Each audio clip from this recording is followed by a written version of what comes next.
I'll never forget the morning it happened, the day my quiet ranch turned into a crime scene. I woke up to the sound of my dogs barking like the world was ending. When I stepped outside, coffee in hand, I saw something moving near the barn, a full-grown grizzly bear. For a moment, I thought I was seeing things, but the claw marks on my fence said otherwise. Now I've lived on this ranch my whole life. My dad built the house with his bare hands, and every fence post, every nail, carries his memory.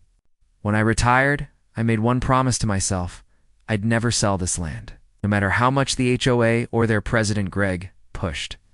See, they've been after my property for years, calling it unsightly and out of compliance. But I knew the truth. They wanted my land for their fancy new golf expansion. That morning, I called animal control and the sheriff. They said, bears don't usually come this far south unless they're lured. And that word hit me hard. Lured? I asked. The officer nodded. Turns out someone had been leaving raw meat near my fence for weeks.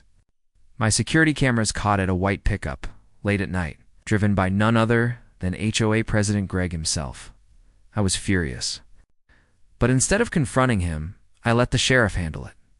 A few days later, the news broke that Greg and 2 HOA board members were under investigation for animal endangerment, trespassing, and reckless endangerment. The footage was enough to get them arrested.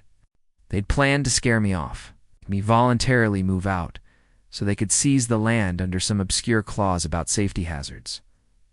When the trial started, the whole town showed up. Folks who'd been bullied by the HOA for years finally spoke out.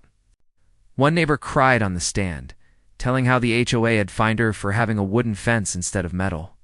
Another admitted Greg had threatened to make her property unlivable if she didn't comply. By the end of the week, the jury didn't take long, guilty on all counts. The judge called it one of the worst abuses of power he'd seen in his career. Now, the ranch is peaceful again.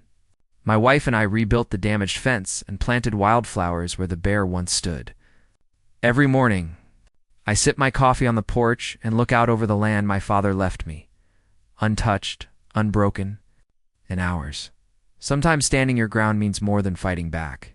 It means trusting that truth will do the heavy lifting for you. **, for more interesting and heart-touching stories. Hit the subscribe button now.